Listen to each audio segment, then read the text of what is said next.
Good afternoon. I was born and raised, as you can see here, in the lowest lying part of Rotterdam, in the midst of our beautiful delta here in the Netherlands. I lived -6 meters, 60 centimeters, and an additional 7. Almost the lowest lying part of the Netherlands.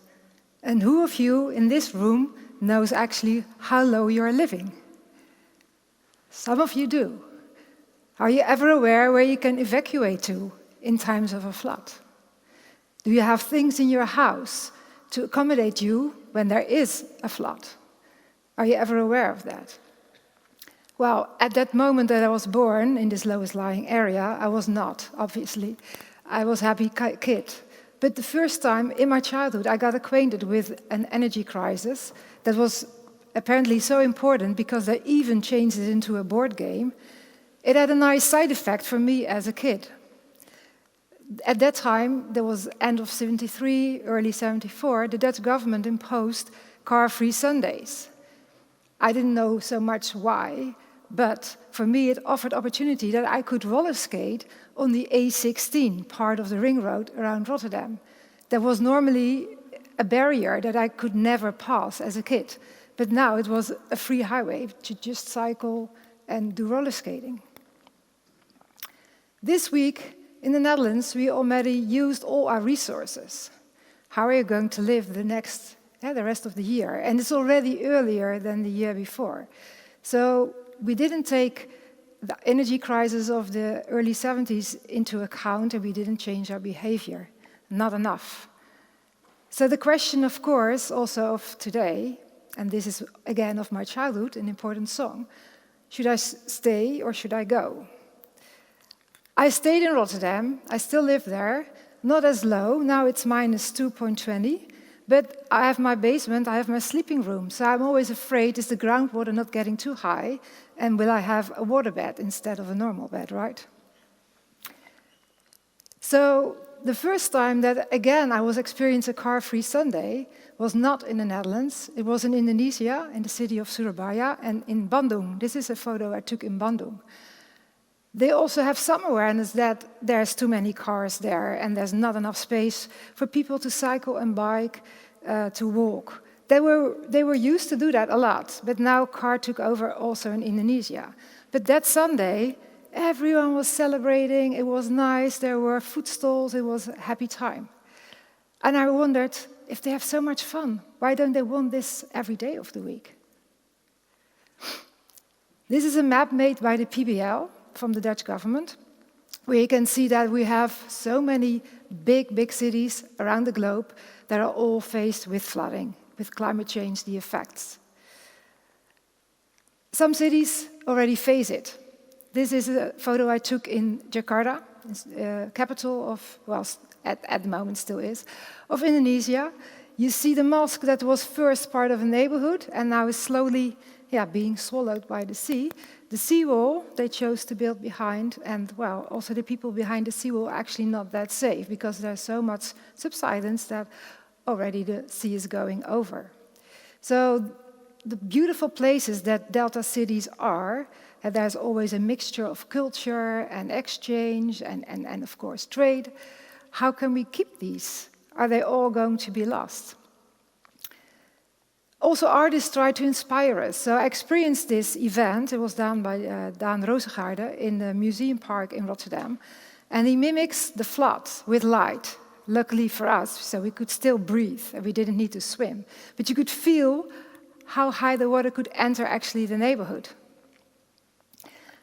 I also experienced myself, not on a daily basis yet, as in some other cities, but this was my street a few weeks ago when there was peak rainfall. And of course, in the Netherlands, the people start complaining right away why the government is not solving this issue. They simply also don't understand the system anymore, and they don't understand that this might happen to the whole neighborhood if this peak rainfall will continue to actually further evolve. So what I think we should do is not just focus on mitigation and adaptation to climate change in solitude, in silos, but connect them in your spatial designs in cities around the globe. One of the most obvious examples is a green roof. So on the building scale, you see this already happening globally. This is mitigating because it's cooling down in the summer and is actually isolating in the winter. It offers space for biodiversity, it's storing water. So synergy between mitigation and adaptation. When we also adapt to heater climates, we start buying these type of applications. We don't need them because if we don't run these on solar energy, of course, it's not helping us to adapt. We get more CO2 emissions. So we should be aware of trade-offs. But let's focus on the synergies. I'm not sure who in this room remembers this impactful photo. It's a photo of New Orleans in 2005, directly after the flood. The city was underwater for more than 3 weeks, and most of the houses had to be demolished because of the mold in the wooden houses.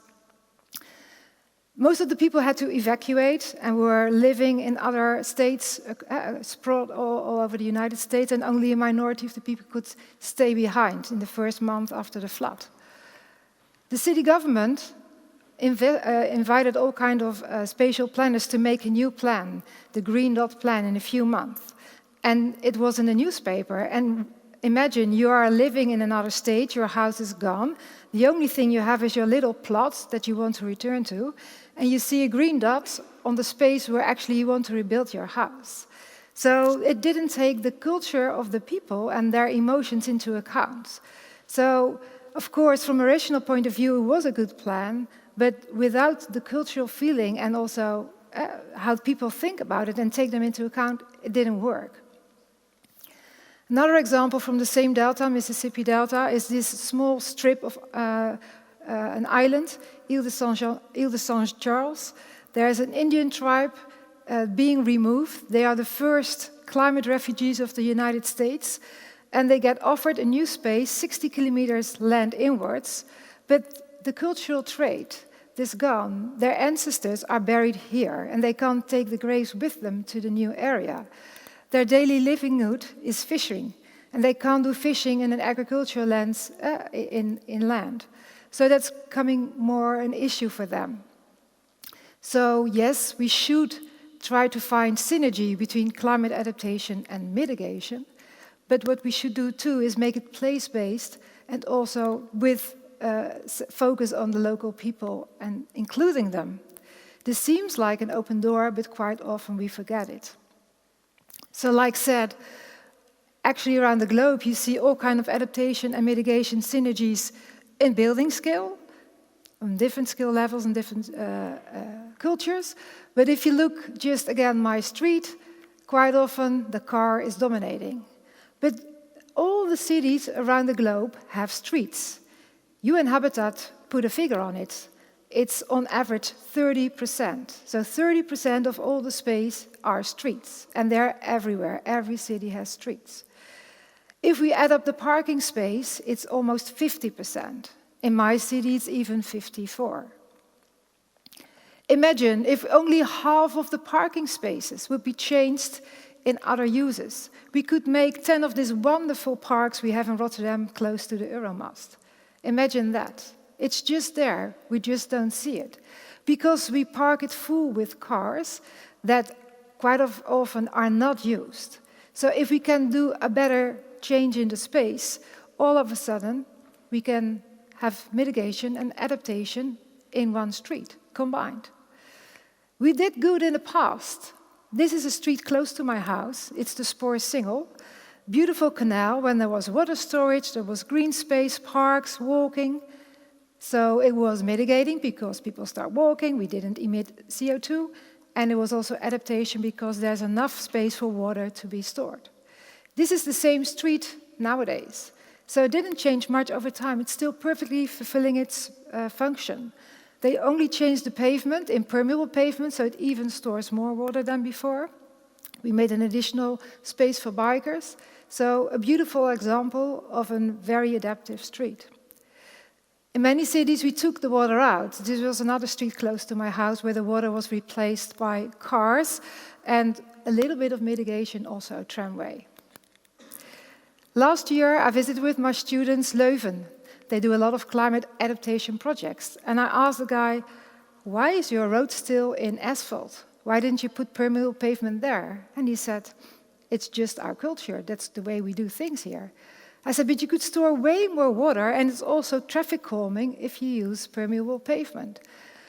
It just didn't occur to them. They were just used in doing this. So rethinking, learning from each other could make great progress. COVID made a little spur that cities start realizing we should need our streets again, and we should make them again attractive for pedestrians and for bicyclists. In Singapore, they start simply by closing off, and this is what you see in quite a lot of cities around the globe. This is the city of Ghent in Belgium, where they also took out car, so it didn't cost a lot, and instead of car parking, they did bicycles. In Amsterdam, they do it too. In some neighborhoods, they take out cars and put the green space in. They sell wares, as you can see here. They even use it for drying rice and herbs and vegetables.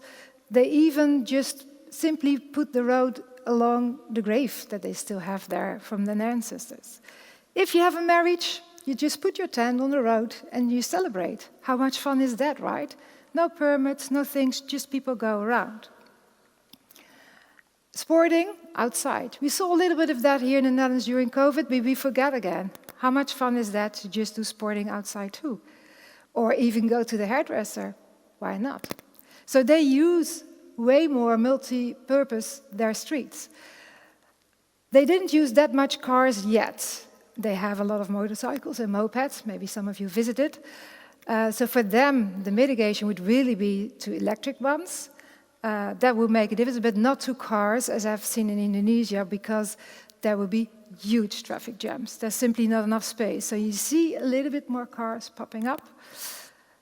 The people themselves live with floods way more than we. Here we have arranged a beautiful system of dikes and pumps and polders. They're way more on their own, so they are way more justified to deal with water. They have floating houses quite often, or houses on stilts. And even these can be very cheaply adapted with additional poles, so they even can go up and down with the flood. Also in the cities, the houses are not raised enough there to accommodate the water, so people use sandbags, so individual adaptation. And until a certain level, they can still continue, and when it's going too high, of course, the motorcycles won't run anymore. That in your design, so if we want also to adapt their streets, you need to take these cultural dimensions into account. It's very important. I notified this not with a street design, but another design. This is a passive litter trap made by Clear Rivers in Rotterdam, and we did together a project to install this in Kanto. This is the capital of the Mekong Delta. But the people said, it's made from recycled plastic too, by the way. The people said, we don't like it. And they showed us a neighboring province where they had these passive, well, it's not a litter trap, they suck the plastic, but it don't work, but they look very Asian, very into their culture, like the boats they have. So if you make also on a small scale design, use the people, use their ideas, and try to accommodate your designs to what they like. Back to the Mississippi Delta, another type of street. In the neighborhoods, there's a lot of sprawl, not so actively used yet. And the water assets are all hidden behind these ugly flood walls. So most of the people have a kind of Berlin Wall in front of them.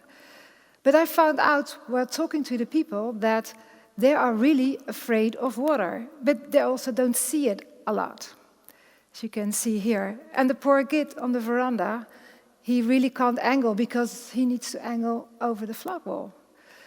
They they put all the water via drainage systems out, and that causes a lot of subsidence and potholes. As you can see, the city is full of potholes, very dangerous to drive.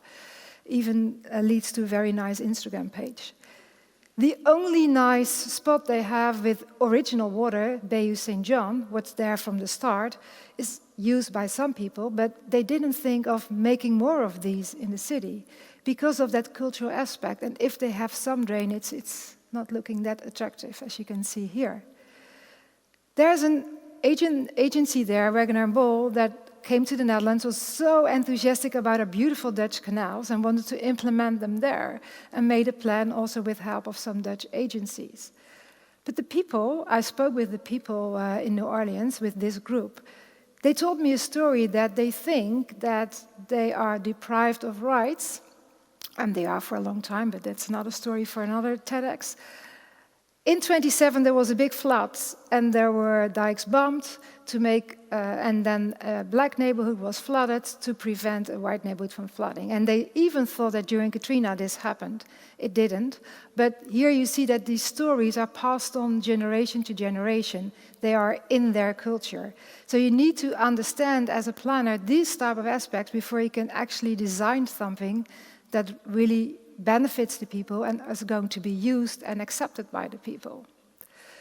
There's another side of New Orleans, probably everyone knows, with the music and celebration, so the parading is very important. So if you would make a new street design for New Orleans, definitely you have to make sure you make room for this type of events. So yes, a street like you see here, you see them everywhere around the globe, not so active, surplus of space, not so much needed for a car. So just simply on the street scale level, we have it. We only need to rethink it, and we do it together with the people living there. Thanks a lot for your attention.